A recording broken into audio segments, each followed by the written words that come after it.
Alright, so in this video we're looking at parallel vectors and there's a lot to dissect here. So basically a parallel vector is one that's a scalar multiple of another. So yeah, pretty much that's what it means. So we're going to have a look at these vectors. Are these vectors parallel? We've got 2 and 4. Well, you double 2 to get to 4. You got 5 and 10. You double that. So yes, they are. Because you double it each time to get up to the next one. That works out good. 3, 4, and 9, 16. Let's see.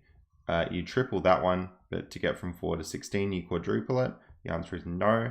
Here, 1 to 2, so you got to times it by -3, and then here you got to times it by -3.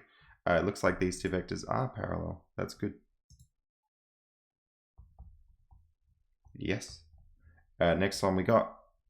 This one you have to times by -3.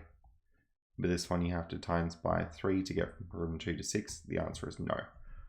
Next we have to find this vector given they're parallel. So basically how would I get from -1 to 2? Well, I would double it but sort of negative it.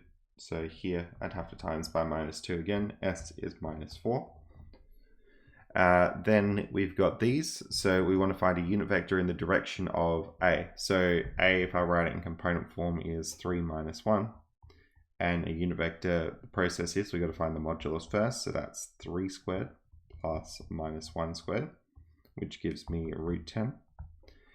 And then to do part A, the unit vector we usually call A hat is 1 over mod A times A. That's how you find a unit vector, and we did it in the modulus topic. So let's see, you get 1 over √10 times by the original vector, 3 minus 1, which is equal to 3 over √10 and -1 over √10, just like that. Beautiful. So we've done that. Next we want to do part B, which is to find a vector in like 4 units in the same length. So this is going to be 4 lots of A hat basically. And that's going to give me, well, 3 times 4 is 12 over √10. And -4 over √10. And you can actually check it on the calculator. If you check the length of that vector, it will be 4. Then we want to find vectors of length 4 that are parallel to A. So we found one of them. So we've got 12 over √10 and -4 over √10. But there's also another one. It's the same vector, but it just points the other way. -12 over √10 and +4 over √10.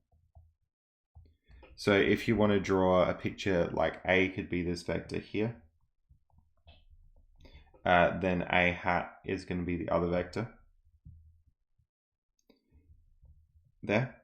Then we've got this other vector which is sort of length 4. So this is going to be 4A hat. So we've also got that one, but we've also got the one that points the other way and also has the same length. So those are the vectors we've been looking at.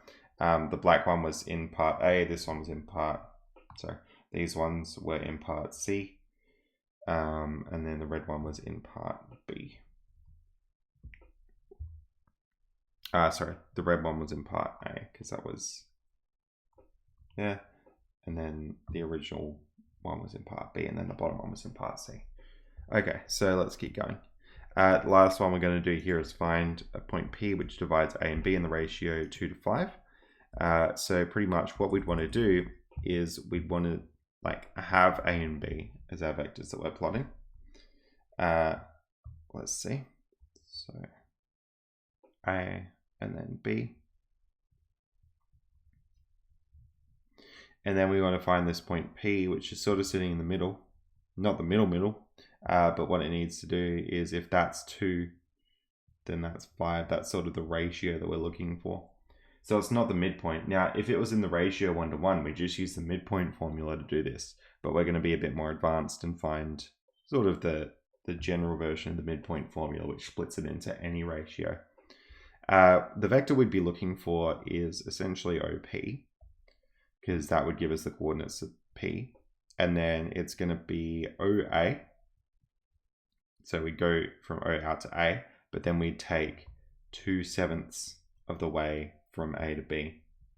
Because if you think about it, going to P would be like going 2/7 of the way along this line. It's 7 because the total line gives you 7. Now we better find AB.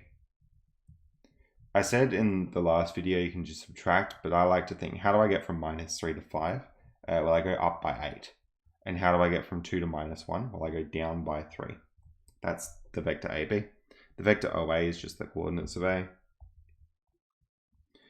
Plus 2/7 of 8, 3. Great. So then let's have a look at these. So -3 plus 2/7 of 8. So that would be 16/7. And 2 plus -6/7. Which is going to be, let's see, -21/7.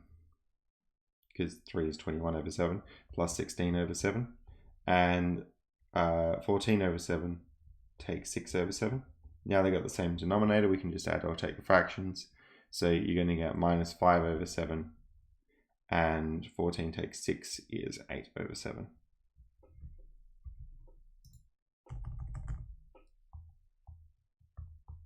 Just like that. So that's a vector OP. So if you want the coordinates of P, P has coordinates -5/7 and 8/7. Just like that. And that should be the answer to our question.